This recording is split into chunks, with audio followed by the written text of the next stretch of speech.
सो दोस्तों, आज मैं आपसे कुछ अपना बैकग्राउंड शेयर करना चाहता हूँ। हालांकि हम लोग एक दूसरे को देख रहे हैं 3-4 क्लासेस से, बट मैं कुछ सोचता हूँ आपके साथ कुछ शेयर करूँ, मेरा कुछ बैकग्राउंड। मैं आर्मी से रिटायरमेंट लेने के बाद करीबन 5 साल पहले, तो मैं इसमें था कि क्या करना चाहिए। Corporate job was another aim. So I got an offer for a regional head in South India. So I took that offer and I moved to Chennai as a regional head for a company called CBRE. So I went there. मैं चला गया चेन्नई. और जब Covid अभी नहीं आया था, सितंबर से, मतलब कोविड से कुछ 6 महीने पहले मैं चला गया था. बड़ी बढ़िया. शुरू शुरू में बड़ा मज़ा आया. सुबह शाम इडली सांभर और ऑल दैट, जो मतलब यहाँ पे डेलीकेसी होती है, वहाँ पे it was a normal food. और खाना भारी खा रहे थे अपना रोज़. बढ़िया डोसा और बढ़िया इडली. हमारा काम चलता रहा.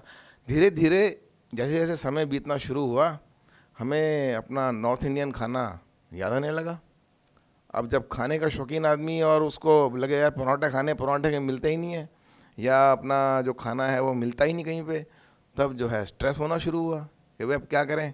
खाना बनाने का हालांकि प्रोविज़न था जहाँ पे हम रहते थे, पर हमने खाना बनाने के बारे में कभी सोचा ही नहीं था कि कभी खाना भी बनाएंगे अपना खुद.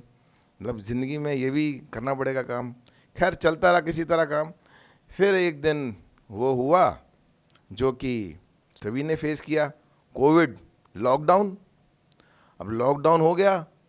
अब जो है, लेकिन हमारी कुछ इस तरह की सर्विस थी कि हमें इमरजेंसी में भी हमें बैंक को चलाना था. बैंक जितने ब्रांचेस थे हमें वो फंक्शन रखने थे, तो हम लॉकडाउन में भी हम मूव करते थे all over the city and all over the reason.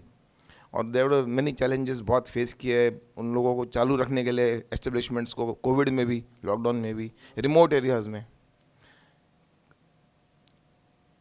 Time is over. Okay. So उसके बाद covid lockdown started and there was no option but to start cooking because everything got close down. So खाना बनाना start किया, YouTube का सहारा लिया. कुछ background पहले से भी था, घर में थोड़ा बहुत मदर की हेल्प करते थे बचपन में, लेकिन अब धीरे धीरे जब स्टार्ट किया तो उसके बाद तो एक से एक डेवलपमेंट होता चला गया. बाद में फिर पूरा खाना बनाना शुरू कर दिया. एक समय ऐसा आया कि मतलब I was inviting people for lunch, खाना बना के यहाँ तक पहुँच गए. फिर समहाउ एक ऐसा स्टेज आया कि सोचा चलो अभी वापस गुड़गांव में शिफ्ट होना पड़ेगा क्योंकि family was alone here. So I thought of coming back to Gurgaon. There was a total chaos. यहाँ पे ऑफिस सारे लॉक थे, सारे ऑफिस बंद थे, वर्क फ्रॉम होम चल रहा था, पोजीशन सारी क्लोज थी, हम रिजाइन करके आ चुके थे. फिर हम खाली बैठ गए. फिर हम सोचा चलो यार कुछ और देखते हैं जब तक, फिर एक दो जॉब्स करे, पर somehow could not enjoy for another year. I did some jobs.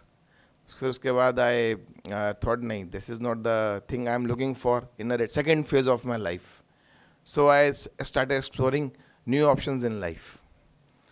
And I explored my hobbies like golf. I used to be a player. मैं अच्छा खिलाड़ी था मैं, और मैं आगे आगे बढ़ना शुरू किया उसमें. उसके बाद और भी लगा कि अब और कुछ करना है, अपने आप को एक्सप्लोर करना है. तो देखते देखते MGR का हमें मिला, हमें इंफॉर्मेशन, कांटेक्ट किया, और आज हम आपके साथ सीख रहे हैं थिएटर्स को. And I hope that we continue like this. And thank you very much everyone.